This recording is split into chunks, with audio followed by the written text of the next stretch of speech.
안녕하세요. 김포 UNJ병원 정형외과 전문의 권주진입니다. 한국만성질환관리협회에서 주최하고 LG케미컬에서 후원하는 만성질환 바로 알기에 관해 말씀드리겠습니다. 제가 어르신들께 직접 만나 뵙고 인사를 드리는 것이 마땅한데 코로나19 때문에 이렇게 영상으로 발표를 하게 된 점 양해 말씀드리겠습니다. 그럼 강의를 시작하겠습니다. 퇴행성 관절염이란 무엇일까요? 퇴행성 관절염이라는 것은 연골과 그 주위의 뼈, 근육, 활액에 퇴행성 변화가 나타나서 생기는 관절염입니다. 원인은 관절의 노화로 생기는 질환이며 다른 말로 골관절염이라 부르기도 하겠습니다. 퇴행성 관절염의 흔한 원인 5가지입니다. 첫 번째로 과도한 노동입니다. 젊었을 때부터 농사일을 많이 했다든가 아니면 직장에서 무거운 것을 많이 들었다든가 하는 것이 가장 큰 원인이 되겠습니다. 그리고 두 번째로는 노화 현상입니다. 아무리 관절이 좋으신 분들도 연세가 들고 나이가 들면 노화 현상으로 관절염이 생길 수밖에 없겠습니다. 세 번째로 비만입니다. 마른 사람에 비해서 뚱뚱하신 분들이 퇴행성 관절염의 발생 빈도가 훨씬 높습니다. 왜 그런가 하면 체중이 많이 나가게 되면 관절에 하중도 많이 가기 때문입니다. 네 번째로 잘못된 생활 습관입니다. 운동을 하지 않고 인스턴트 많이 먹어서 살이 찌고 나쁜 자세로 이런 식으로 생활을 한다면 퇴행성 관절염이 더 많이 생기겠습니다. 다섯 번째로는 외상이나 낙상입니다. 다쳤다든가 아니면 어디 떨어졌다든가 해서 관절에 어떤 손상이 생기고 나서부터 관절염이 진행하는 그런 경우도 많이 있습니다. 퇴행성 관절염의 발생 부위입니다. 퇴행성 관절염은 주로 체중이 많이 실리는 그런 관절에서 많이 생기겠습니다. 제일 많이 생기는 것이 무릎 관절입니다. 그리고 척추, 엉덩이 관절, 손가락 끝마디에도 퇴행성 관절염이 많이 생기겠습니다. 주로 체중이 많이 받는 관절이 생기게 되고요. 오래 방치할 경우에는 관절에 변형이 생길 수도 있습니다. 다리가 O형으로 휜다든가 하는 그런 변형입니다. 발생 빈도로는 55세 이상에서는 인구의 약 80%에서 관절염이 나타나기 시작하고요.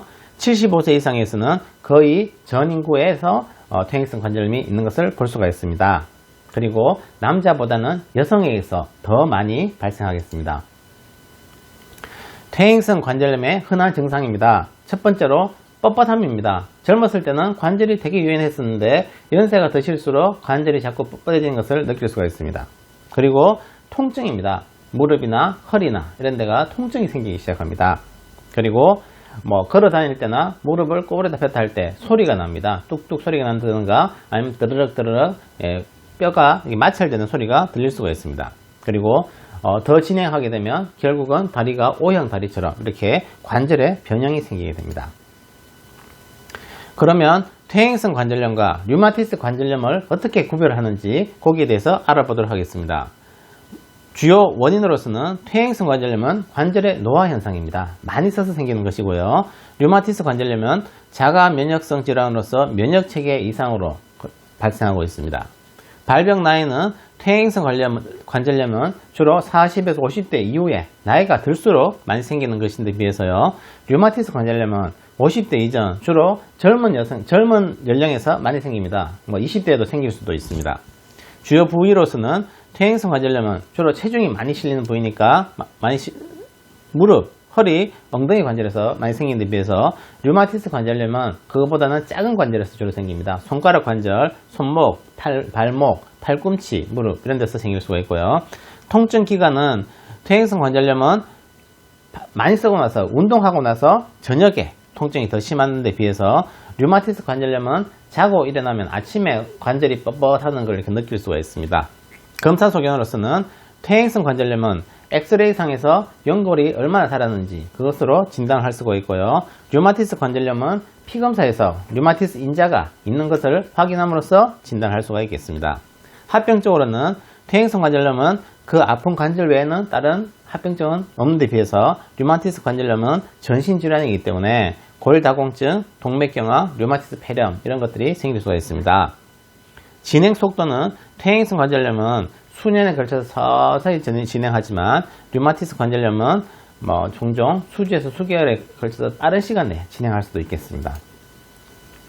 그러면 관절염의 자가진단법, 이런 증상이 있다. 그러면 관절염을 의심해 볼 수가 있겠습니다. 첫째로 무릎 관절이 붓고 물이 찬다. 둘째로 무릎에서 소리가 난다. 셋째로는요, 무릎을 구부러다 폈다 할 때 뻑뻑하고 잘 안 는다. 그리고 네 번째로는 계단을 이렇게 올라갈 때 오르고 내리기가 좀 점점 더 힘들어진다. 걸을 때 관절이 자꾸 아프고 발을 쩔뚝거리면서 걷는다. 또 그 다음에는 허벅지 근육이 자꾸 가늘어지고 약해진다. 걸을 때도 그렇고요.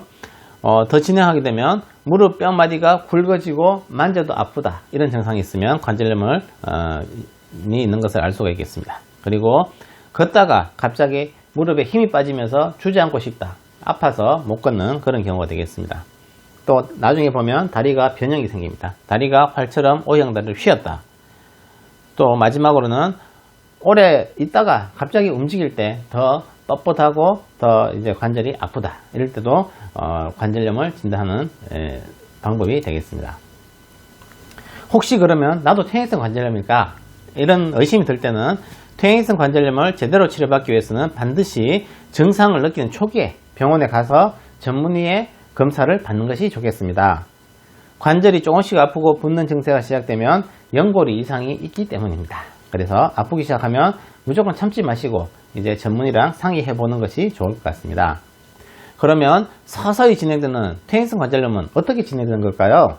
첫째, 단계를 나눠서 1단계, 2단계, 3단계, 4단계로 나눠서 보겠습니다. 1단계에서는 특별한 증상이 많이는 별로 없습니다. 그래서 연골이 살짝만 다른 겁니다. 엑스레이에서 정상이고요. 2단계가 됐다. 그러면 연골이 이제 많이 닳았습니다. 반 이상 닳아서 울퉁불퉁해지고 조금씩 아프기 시작합니다. 그리고 물도 좀 차기도 시작하고요. 3단계 됐다. 그럼 연골이 손상이 많이 되었습니다. 그리고 이제 골극이라 그래서 군뼈가 자랍니다. 퇴행성 관절염이 있을 때 보이는 그런 특징적인 소견이 있습니다. 여기서 더 진행해서 4단계가 됐다. 그러면 연골이 다 닳아버려서 뼈끼리 이제 붙어버립니다. 그러면 아파서 걷기도 힘든 그런 상태가 되겠습니다. 이제 통증이 유발되는 그 원인으로서는 처음에는 연골과 활액을 만드는 세포가 노화가 됩니다. 연골이 자꾸 닳게 되고 활액도 잘 생산을 못하는 그런 상태가 되고요.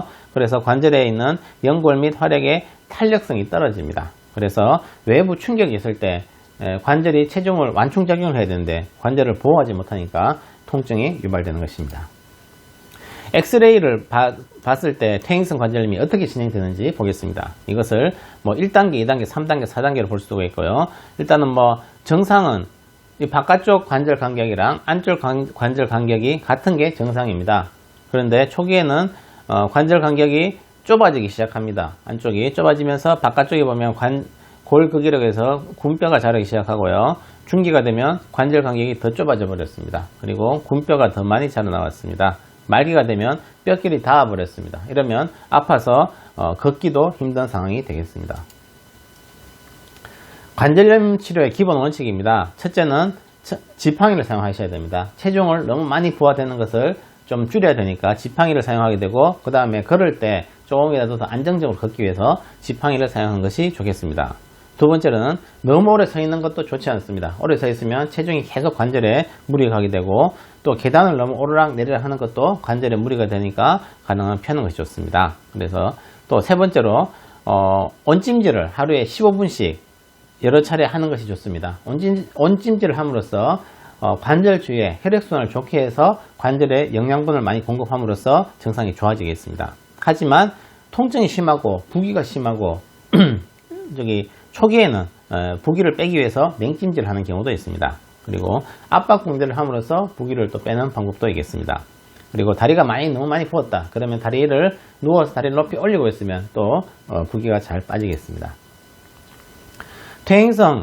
초기 퇴행성 관절염의 치료입니다. 일단 병원에 가게 되면 제일 먼저 하는 것이 약물요법입니다.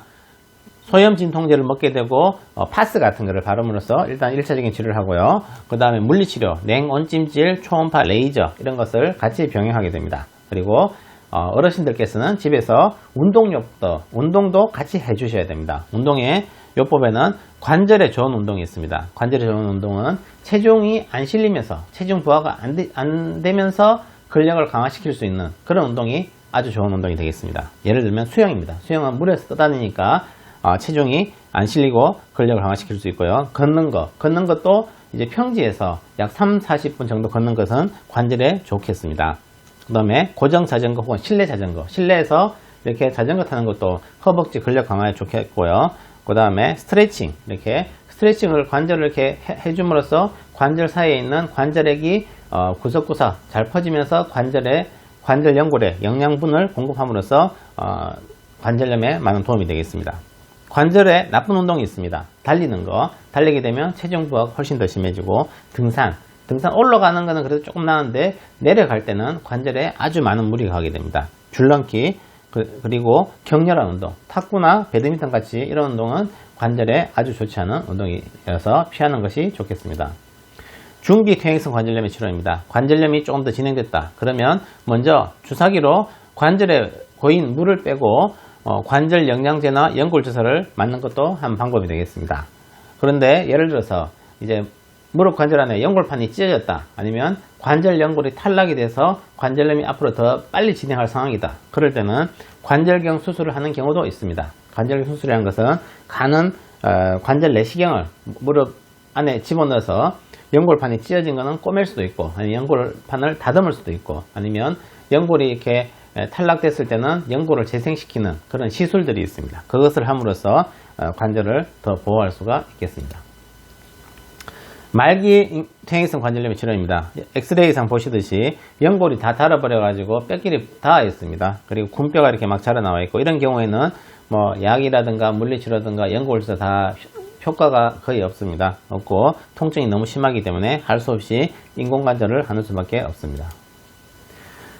관절강내 주사요법이 있습니다. 주사에는 크게 뼈주사와 연골주사라고 나눌 수가 있습니다. 뼈주사는 잘 아시겠지만 스테로이드란 그런 약물을 넣는 것입니다. 스테로이드는 진통이나 염증 억제에 아주 효과가 좋은 약입니다. 맞자마자 통증이 바로 없어지는 그런 장점이 있는 반면에 장기간 투여 시 연골 손상이나 부작용이 있을 수가 있습니다. 그래서 스테로이드는 가능하면 안 맞는 것이 좋습니다. 그 다음에 주사로서 연골 주사가 있습니다. 연골을 이렇게 구성하는 성분이 히알루론산이라는 성분입니다. 그 히알루론산을 이제 추출해서 그것을 무릎 안에다가 넣어주는 그런 주사가 되겠습니다. 일명 연골 영양 주사이고 건강한 관절 활액을 보충해주는 그런 역할을 하겠습니다. 연골 주사와 뼈 주사의 차이점을 다시 한 번 더 말씀드리면, 연골 주사는 뼈 주사가 아닙니다. 그리고 연골 주사는 장기간 지속됩니다. 연골 주사는 6개월에 한 번씩 맞으셔도 의료보험이 되듯이 장기간 효과가 있는 것으로 되어 있습니다. 연골 주사는 안전하고 전신 부작용은 없는 것으로 되어 있습니다. 간혹 가다가 주사 부위에 통증이나 홍반이나 이런 국소 반응은 생길 수는 있지만 대부분 크게 부작용은 없는 것으로 되어 있습니다. 연골 주사는 그러면 몇 번을 맞아야 되느냐? 5번 맞는 주사가 있고요, 3번 맞는 주사가 있고 1번 맞는 주사가 있습니다. 그래서 자주 오실 수 있는 분은 3번 맞는 주사 이런 게 좋고요, 자주 오기 힘든 분들은 한 번으로 또 맞는 그런 연골 주사가 개발되어 있습니다. 연골 주사의 효과입니다. 첫 번째로 염증을 제거하고 통증을 완화시킵니다. 두 번째로는 연골이 닳는 것을 막고 손상된 연골을 보호하는 역할을 하고 있습니다. 세 번째로는 정상 관절 환경으로 장기간 회복시킵니다. 네 번째로는 관절 윤활유 역할로서 관절이 부드러워지는 그런 효과를 기대할 수가 있겠습니다. 그리고 세 번 맞는 것보다 한 번 맞는 연골주사가 또 이제 편하지 않겠습니까? 한 번 맞는 연골주사라는 것은 새로운 치료 방법으로서 정상 관절의 활약과 유사하고 관절을 보호에 효과적입니다. 두 번째로 한 번 투여로 관절에 오랫동안 편안함을 줄 수가 있습니다. 세 번째로는 뻣뻣한 무릎의 기능이 개선됩니다. 네 번째로는 기존 주사 대비 효과가 오래 지속되며 연골이 닳는 것을 막아주는 그런 효과가 있습니다. 그리고 한 번 맞는 연골주사는 이런 분들한테 추천해 드립니다. 첫째로는 집이 멀어서 병원에 자주 오기 힘드신 분, 두 번째로는 연골이 닳아서 걷는 게 많이 불편하신 분, 세 번째로는 주사 통증에 예민하셔서 여러 번 맞는 걸 싫어하실 수 있는 그런 분들, 그리고 네 번째로는 여러 번 주사가 번거로우신 분들에 한 번 맞는 연골주사를 추천해 드리겠습니다.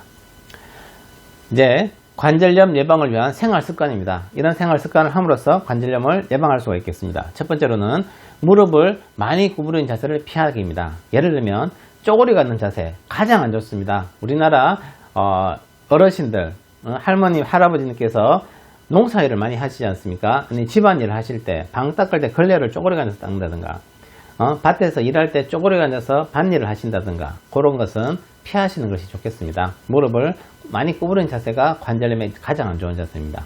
그리고 양반 다리 자세, 그것도 아주 안 좋습니다. 그런 자세를 가능하면 피하는 것이 좋고요. 두 번째로 계단이나 언덕길은 가급적 피하고 엘리베이터나 에스컬레이터를 이용하다. 너무 이제 경사가 심한 계단이나 언덕길 이런 거는 피하는 것이 좋습니다. 세 번째로는 갑자기 붓거나 아플 때는 얼음찜질, 갑자기 많이 붓거나 할 때는 얼음찜질 하지만 평상시에는 따뜻한 찜질을 하는 것이 좋겠습니다.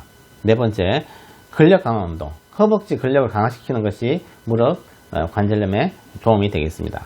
다섯 번째, 굽 높은 신발은 피하고 운동화 담아 신기. 굽 높은 신발, 하이힐 같은 거는 물론 안 신으시겠지만 가능한 굽이 높을수록 여러가지 발 건강에 안 좋습니다. 무지 예방증의 원인이 되고요. 굽이 높은 신발 신다가 발목을 접질리는 그런 또 경우도 많이 있습니다. 그래서 이런 신발은 피하는 것이 좋겠습니다.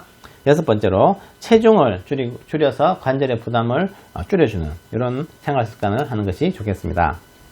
그래서 퇴행성 관절염을 예방하기 위해서 이것을 꼭 기억하셔야 됩니다. 세 가지입니다. 첫 번째, 줄여야 됩니다. 뭘 줄입니까? 체중을 줄여야 됩니다. 몸에 너무 뚱뚱하신 분들은 체중을 줄이셔야 됩니다. 어떤 분들은 제가 이제 진료를 하다가 관절염이 있는 분들한테 체중을 줄이는 게 좋겠습니다. 그러면 나는 물만 먹어도 살쪄요.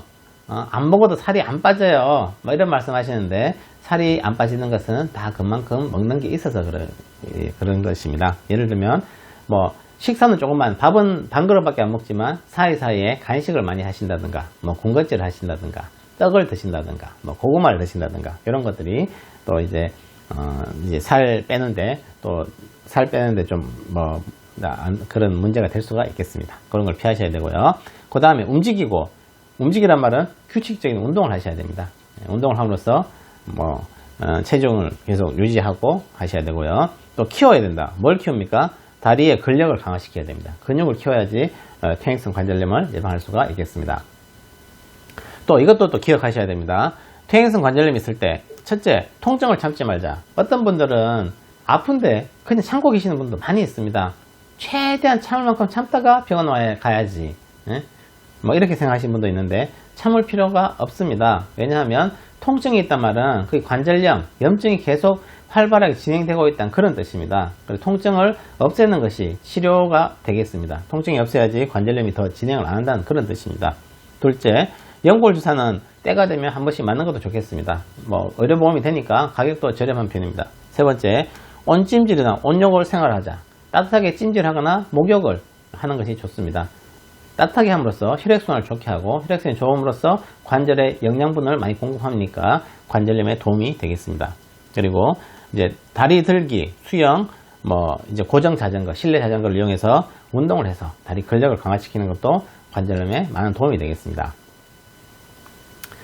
또 이제 관절염을 예방하는 운동법을 또 말씀드리겠습니다. 제자리에서 다리 드는 그런 운동입니다. 첫째, 의자에 이렇게 앉습니다. 의자나 침대에 앉으셔도 됩니다. 앉아서 한쪽 다리를 90도로 이렇게 쫙 들어 올립니다. 이렇게 허벅지에 힘을 주면서 그 다음에 올린 다음에 발목을 이렇게 뒤로 제쳤다가 앞으로 숙였다가 숙였다가 해서 근력을 키워줍니다. 그래서 이것을 한번 할 때마다 10번을 셉니다. 약 10초간 이걸 하시고 다리를 천천히 내립니다. 이것을 한 3회 정도 하시는 것이 좋겠습니다. 또 퇴행성 관절염에 좋은 스트레칭에 관해 말씀드리겠습니다. 먼저 이렇게 누워서 다리를 편 상태로 허벅지에 힘을 줍니다. 10초간 힘을 꽉 줬다가 뺐다가 또 힘을 꽉 줬다가 10초간 줬다가 뺐다가 이것을 10번에서 20번 정도 반복합니다. 그리고 다리를 쫙 편 상태에서 10초간 천천히 들어 올립니다. 또 내리고 이것을 10번 반복합니다. 네, 이래서 허벅지 근력을 강화시키는 운동이 되겠습니다. 그리고 두 번째로는 앞으로 굽히기입니다. 그래서 다리를 편 상태에서 몸을 숙여서 앞으로 이렇게 스트레칭을 해주는 방법입니다. 하지만 너무 세게 하시면 절대로 안 됩니다. 이거는 골다공증이 있는 분들은 이 숙이다가 척추에 압박골절이 생길 수도 있습니다. 그래서 하더라도 살짝만 하시고 하는 것이 좋겠습니다. 그리고 세 번째로 무릎 당기기입니다. 이것도 예를 들어서 뭐 80대든 어르신들께서 하기는 좀 힘든 운동입니다. 최소한 60대 정도. 그래서 왜냐하면 이거 하다가 잘못해서 넘어지거나 해서 낙상 때문에 뭐 골절이 생기거나 그럴 수도 있기 때문에 충분히 이렇게 균형 감각이 있으신 분들만 하셔야 됩니다. 의자에서 한 손으로 의자를 잡고 다른 한 손으로는 발을 잡고 이렇게 뒤로 당겨줍니다. 그러면 허벅지 앞쪽이 이렇게 스트레칭 되는 것을 느낄 수가 있습니다. 그러면서 약 10초간 당겼다가 풀어주는 그런 동작을 10번 반복하시면 되겠습니다. 네, 이상으로 골관절염 바로알기 발표를 마치겠습니다. 어르신들께 발표하게 돼서 영광으로 생각하고 있습니다. 다음에도 더 좋은 내용으로 어르신들께 인사드리겠습니다. 감사합니다.